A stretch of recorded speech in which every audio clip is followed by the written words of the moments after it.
Today we're going to be working on getting these cabinets installed. I've had them for a couple of weeks now. I just really haven't had the opportunity to get them installed. I've had lots of other things happen. Meanwhile, what we didn't get video of is the finished electrical for our outlets and our switches. We still have the lighting and the fans and stuff to do. We haven't got that installed yet, but we got the finished electrical on just about everything else. The panel box is wrapped up, so all of our breakers are wired up in there. We still got to get our meter can outside and get our service drop, but we got to wait till we get our final inspection before they'll turn the power on, so that's going to be a little while yet. But we're going to be working on getting cabinets installed. We'll give you a little shot of what the panel box looks like now with everything completed, and maybe we'll do a little quick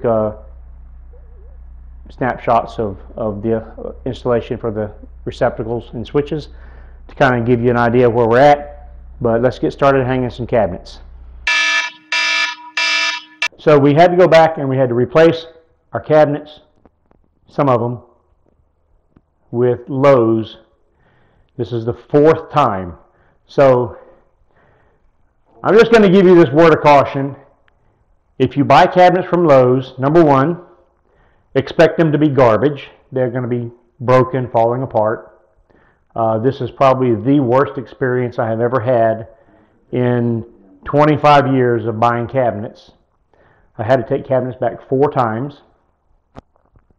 You would think that with buying their more expensive set of cabinets that you would get better quality, but apparently that's not the case. Practically every cabinet in here has been replaced at least once. Some of them have been replaced twice. One has been replaced 3 times. And the problem is they've got their policy is if you have a bad cabinet, you bring it back and they will refund that cabinet, and then you have to go buy the replacement cabinet, which usually that sounds like, okay, it's fair enough. You bring a cabinet back, you get a refund, then you go buy the replacement cabinet that isn't broken, and then, no harm, no foul. Well, the problem is that when you buy an entire kitchen, you get a 10% discount when buying a whole kitchen. So then a $500 cabinet costs you $450. So then you bring it back, they refund you $450. You will get the $500 cabinet off the shelf. When you go to pay for it, they charge you $500. Now imagine if you have to do that multiple times. Now you're doing it with literally every cabinet that you've had it done. So there is no discount for buying cabinets, a whole set of kitchen cabinets, because you have to just exchange them and get a refund, and then you got to go pay more for your cabinets, which is ludicrous.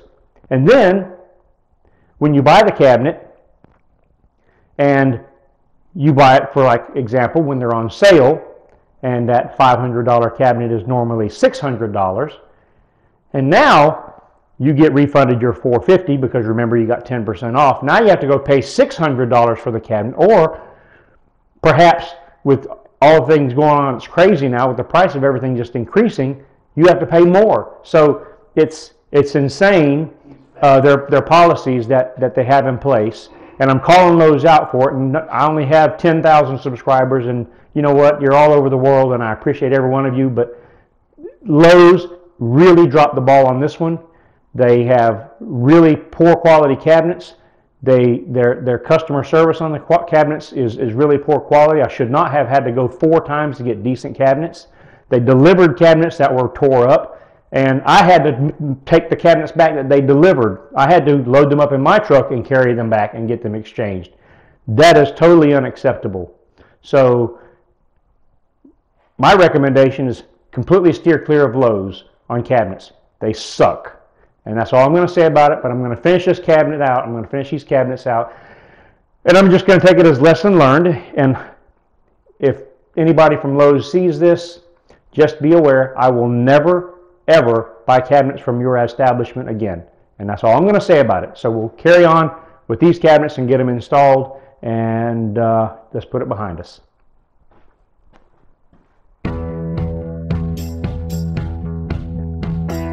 Got to get the right size drill bit for these cabinet screws so that I can fasten my face of my cabinets together. It's very important. You don't want them to be too small because you'll split your cabinet frame. You don't want them to be too big because then they just won't grip. So let's get the right size bit.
We're going to be working on getting the rest of these cabinets set that we have. We've got to take the other two back, but I want to get these fillers put in here. And if you've never cut these, it's a hardwood. It's very hard to cut. It's very hard to cut straight, so you need to make sure that you have a good blade. And for that, I've got a brand new blade here, specifically designed for ripping, so it's going to be going with the grain. And I'll be using this to cut these to width. As I said, got one to go here, one to go down here by the stove, one to go on this side over here on this cabinet.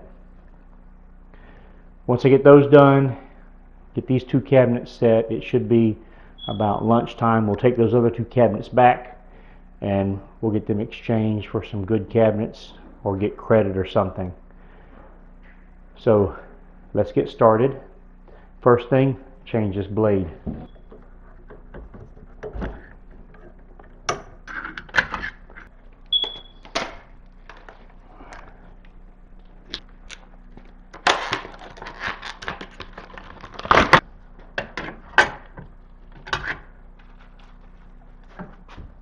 Make sure you put the teeth the right direction.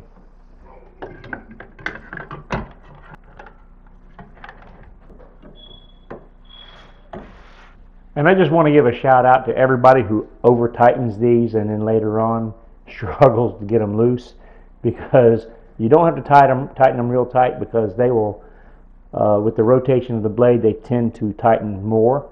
So tighten them enough, snug them up good, and don't over tighten them. Pro tip of the day. And we'll keep this for later when we're just doing cutoffs on 2x4s and rough framing, because it's still a good blade, just not good for this. We want a nice sharp new blade for cutting this. And then of course that one will go to just cutting lumber. But it's important that you have a good sharp blade, so that's what we're going to start with. Now these fillers typically come in 30 inches long, or 31. So we'll have to cut a little bit of the length off as well. These are 30 inches exactly. So we'll just measure this and then we'll scribe it on here, and then that's what we'll cut.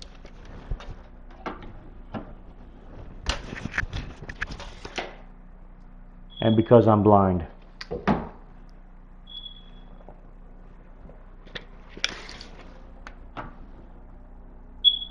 And here's another tip. Never assume that these are exactly the same top and bottom. I've got 2 3/16 at the top and 2 3/8 at the bottom. That's 3/16 of an inch difference. A little bit of difference in the wall. You deal with it. But you never want to assume that they're exactly the same, because you'll end up with a bad finish. So let's get this marked out and we'll get it cut. Yeah, we're going to do this and hope I don't screw up.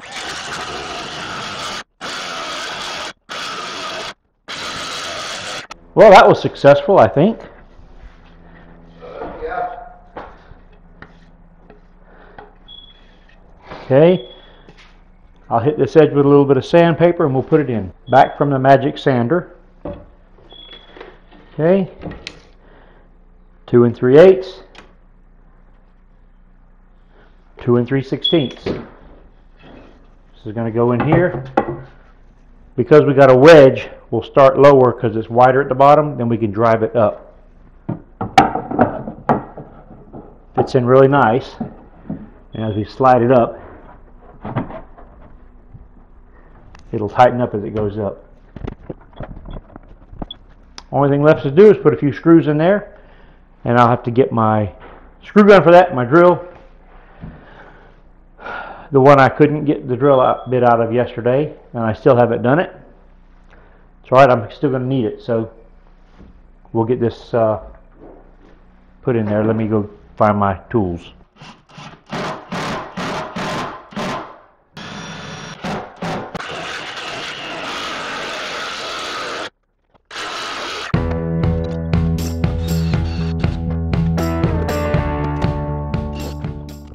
And that is what they say is a wrap. It's almost time to get lunch. So we're going to wrap it up and go get some lunch. Go take these 2 bad cabinets back, hopefully get some new ones, and call it a day. Or come back and finish this up.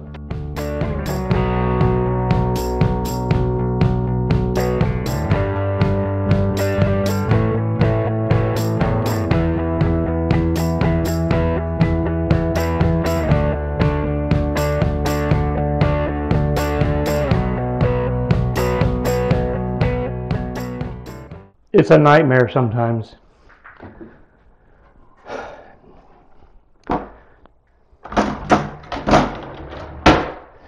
But hopefully I only have to do it one time.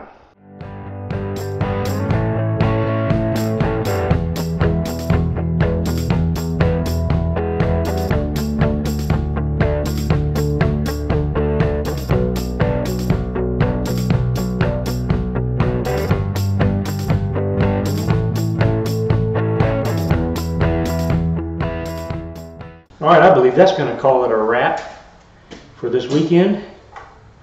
We managed to get all the cabinets set. We've got 2 little fillers to put in. We'll catch those next time.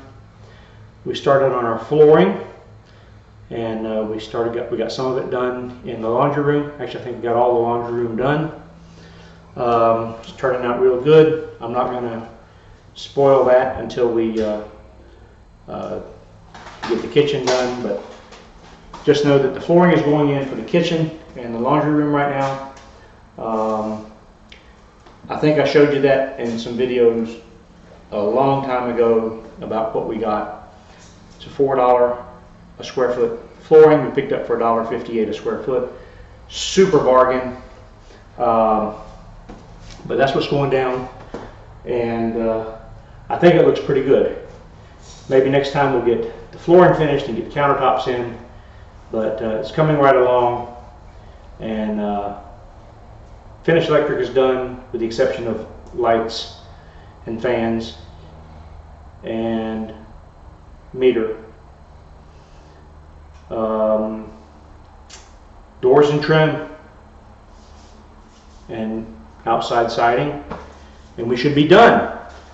And I make it sound like it's going to be a little short time frame, but it may be a week, it may be a month. So I'm hoping for the shorter time, but you know, we'll go with whatever happens, because I got lots of other things going on as well. But that's going to be it for today. Well, that's going to be it for this video. It's going to be it for this weekend, and we'll catch you next time.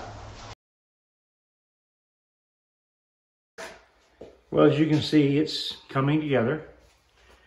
We've got to come back and put a little filler along here. And as luck would have it, we had 2 24-inch base cabinets. Here's one. One is supposed to go here. And we have an 18-inch linen cabinet, or linen cabinet, a pantry cabinet supposed to go here. But this is what we got in our cabinets. I'll show some pictures of some of the other cabinets that we've already returned. And I can't show you this one because it's still wrapped up. But this door right here, yeah, this one here, is damaged inside the cabinet or inside the box. So that has to go back. I actually had, you can see I started sliding it off and noticed that it was damaged. So that cabinet's got to go back. This will be the 4th time I've sent cabinets back that have been tore up. And honestly, at this point, I'm not real satisfied with the condition of these cabinets. The constant trips back and forth to get them right. I've been a month working on cabinets, waiting for cabinets, and this is what we get. So I don't know what the reason for that is. It could be supply chain. It could be poor management. It could be just, you know, poor employees, poor handling, poor shipping. Who knows? But bottom line is they're not any good to me tore up like this. So they've got to go back, and I'll get some more hopefully tomorrow, and we'll finish getting these cabinets set and get the countertops put in. Now, as I promised, I will show you, we have our electrical outlets, our smoke detectors. Switch is all installed. You'll notice I don't have my lights installed yet. I've got the lights, I've got the fans, but even though we've got the electrical outlets and everything done, I went ahead and pre-wired for cable. Didn't know if a tenant would like to have cable, but we went ahead and pre-wired anyway. Each of the bedrooms has a cable outlet as well as plenty of electrical outlets. And today we managed to get the breakers all hooked up. We've not tested anything yet. I've still got to come back and identify these wires here as hot wires. If you're going to use a white wire as a hot wire, they have to be identified as such. So I'll need to come back with a black marker or a red marker and mark those. That'll be here and here. It'll be on here, here, here, and here for the water heater, dryer, and that sort of thing. But the panel box is essentially done, and just have to do some final touch up on it. We'll get the cover on it. And then we just have to wait for the meter can to get installed and the outside disconnect. That spot right there is where the water heater is going to connect for our on-demand water heater that's going to be mounted on this wall here. And I tell you what, if I do say so myself, I think this room actually turned out pretty well. You can see it turned out really good. Hopefully we'll get these bathrooms and stuff wrapped up pretty soon. So I'd like to get started on this tile, but we've got to order tile, and we don't really know what we want to do yet. It's kind of up in the air. So if you have any suggestions, I'd be happy to hear. We're going to kind of move away from subway tiles. It's just a lot of labor, and we don't know what we want to do yet. 4-inch, 6-inch, or subway tiles are kind of really going to be out of the question at this point. So if you have an idea, go ahead and leave it in the suggestions and leave it as a comment. I'll go over those and see if I can maybe help me make a decision. And with that being said, I think we're going to call this not done. Yeah, there we go. We're not done. It's going to take us another day, maybe 2. Then we'll get our cabinets finished set and all of our countertops in. And then you'll get to see the finished product. And then we'll get started on the flooring, because I want to put my flooring in before I hang my doors. And one final look at the kitchen. You can kind of get an idea what it's going to look like now. Range is going to go there. Sink is under the window. Those cabinets are going to be set there to the left of the refrigerator. And we're going to put the refrigerator here. This time I opted not to do an overhead cabinet for a refrigerator, simply because most people find them useless. And it's $250 I didn't have to spend. So that's what we're gonna do. So thank you for watching, and we'll see you next time.